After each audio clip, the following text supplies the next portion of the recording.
Millions of workers have been impacted by the effects of the coronavirus, also known as COVID-19. In an effort to help employers continue to pay their workers, the federal government has passed an act called the Families First Coronavirus Response Act, also known as the FFCRA. And in it are provisions to help smaller employers pay employees who can't work due to COVID-19. So let's talk about whether or not you're eligible for paid time off due to COVID-19.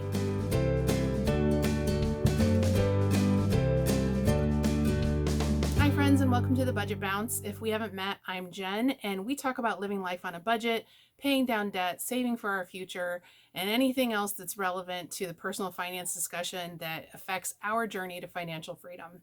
If that's up your alley, then click on that subscribe button below and tap the bell so you'll get notified every time I post a new video. Okay, so the two key provisions of the Families First Coronavirus Response Act that we're going to talk about today are emergency paid sick leave and emergency family and medical leave. I'm going to break both of these down for you so that you can understand whether or not your employer is even required to comply with this, so it would be available to you or not, and what it is if it is available to you. Okay, so the first thing we want to note is that these two provisions are in effect from April 2nd through December 31st of 2020. So regardless of which one I'm talking about, that's the time frame, April 2nd through December 31st, 2020. First up, who's covered? The first thing that I want to put out there is which companies are required to comply with the FFCRA. So first of all, privately held companies with 500 or fewer workers. And I say workers and not just employees because they have to count people who may not be their direct employees. Full-time employees, part-time employees, and temp workers or temporary workers through like a third-party staffing agency, your employer counts all of those. And if they have less 500 or fewer of those people in total in all of their locations in the US, then they are required to comply with the FFCRA. The other group is all public agencies, regardless of how many employees they have. So that includes federal and state governments, schools, and political subdivisions. All right, so let's talk about emergency paid sick leave first. The first thing I want to say about this is that the employees who work for these employers that are required to comply, they're eligible for the emergency paid sick leave on day one of their employment. So there's no waiting period for this benefit. The next piece of this is how much time, and the employer is required to pay you for 2 weeks of pay for emergency paid sick leave. And that 2 weeks of pay is whatever your 2 weeks looks like. So for me, I work 40 hours a week.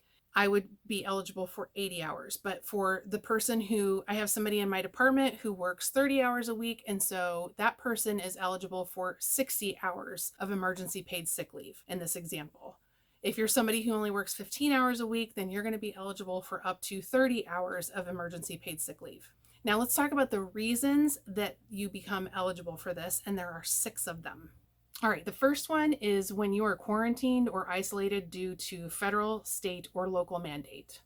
To get this, you need to provide the name of the agency who is mandating this. Many times your employer is going to know, but if it's a locale like the city that you live in or the county that you live in, and it's not the same county where the employer is at, then they may not have all those details. You have to be able to provide proof of the agency that that's coming from.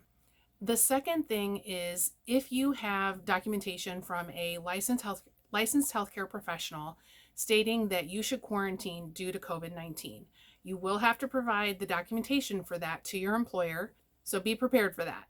The third reason is if you are experiencing symptoms of COVID-19 and you are seeking a medical diagnosis from a licensed healthcare professional. Again, you have to provide documentation of this.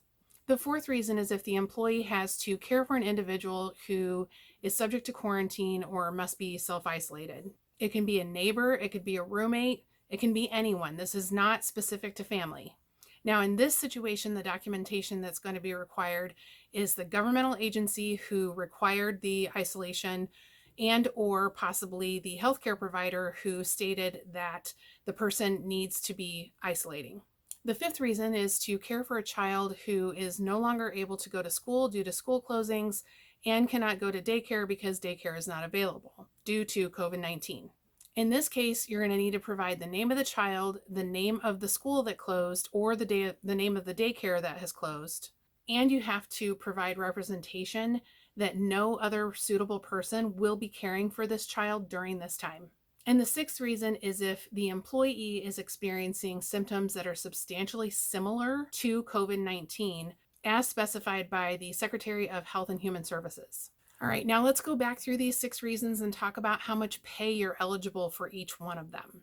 The first 3 reasons that I listed include when you're quarantined or isolated due to a government mandate, when you have documentation from a healthcare provider stating that you should stay home and quarantine due to COVID-19, and when the employee is experiencing COVID-19 symptoms and is seeking a medical diagnosis. So all 3 of those are paid the same. Those are paid for 2 weeks of pay at 100% of the regular rate of pay, up to a maximum of $511 per day. So the maximum amount that you can be paid out is $5,110 during this time. The last 3 reasons that we talked about is if you have to care for someone who needs to be quarantined, if you have a child who can't go to school or daycare because of COVID-19, and finally, if you yourself, the employee, are experiencing substantially similar symptoms to COVID-19. For those 3 reasons, you can still get pay, and it will be at 2/3 of your regular rate of pay. So if you're somebody who makes $15 an hour and you're out for one of these reasons, you're going to get paid $10 an hour while you're out. And remember, during these 2 weeks, the number of hours that you'll be paid for those 2 weeks are based on your average 2-week schedule. So if you're a 40-hour person, you'll get 40 hours per week. But if you're a 25-hour person, you're only going to get 25 hours per week. And the maximum is $200 per day. So the maximum that you can be paid out under the emergency paid sick leave for these reasons is $2,000. Now, for those of you who work for companies who have paid sick leave policies or other paid leave policies, the way that the act reads is that your company must pay out the emergency paid sick leave first before they tap into your sick bank that you may have available to you through the company's benefits. So the emergency paid sick leave first, and then if you have to be gone longer than the 2 weeks, then you can start using your sick bank if you need to, but you don't have to use it until after the 2 weeks is up. All right, now let's move on to the emergency family and medical leave. I've seen this called FMLA Plus or EFMLA. Now the eligibility for this one is a little bit different. This is for any full-time or part-time employee of the employer who has been on the payroll for at least 30 days. So this one's specific to employees who have a bona fide need for leave because their child's school closed or their daycare closed, or they can't go to daycare for another reason that is directly related to COVID-19. So the amount of time that you have for the emergency family and medical leave is 12 weeks. Now note that this is not 12 weeks on top of the regular 12 weeks of FMLA or up to 26 that you can get for military reasons. So know that this runs in conjunction with that. It's not 12 plus 12. You're not going to get 24 weeks of FMLA this year because you were affected by COVID-19. All right, let's talk about how much the pay is for this one. So first of all, there is a 2-week waiting period on this. So for the first 2 calendar weeks, there is no pay, but you can use the paid emergency sick leave to get paid during those 2 weeks. Once you get past those 2 weeks, then it will start paying you at 2/3 of whatever your regular pay is, up to a maximum of $200 per day.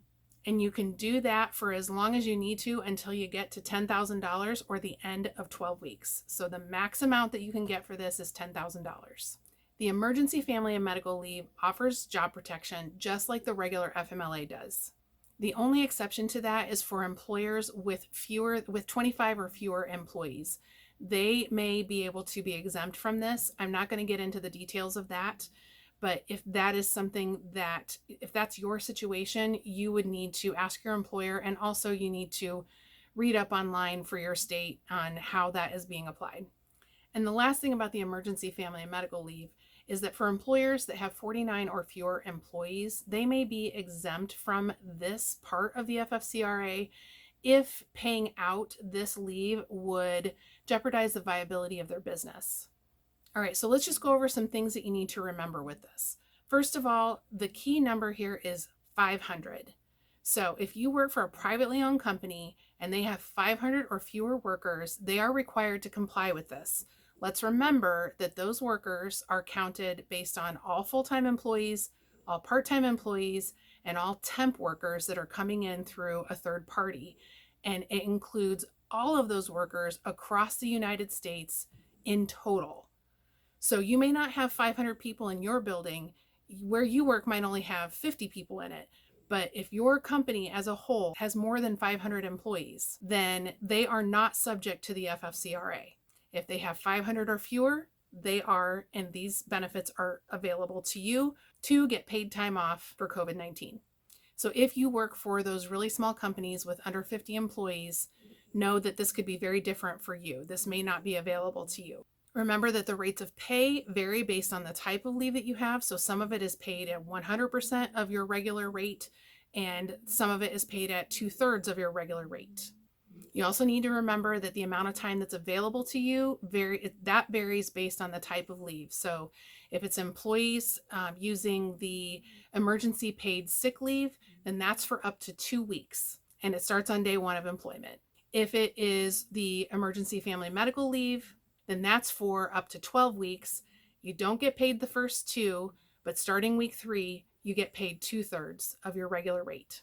And I just want to add another thing here. If you change employers, like today you work for somebody and 2 weeks from now you go work for someone else, you don't get a brand new bank. If you already used it over here at employer A where you're employed today, and 2 weeks from now you go work for a new employer and a month into it you have to have time off, you don't get another whole bank. You get it's in total of what I have described here.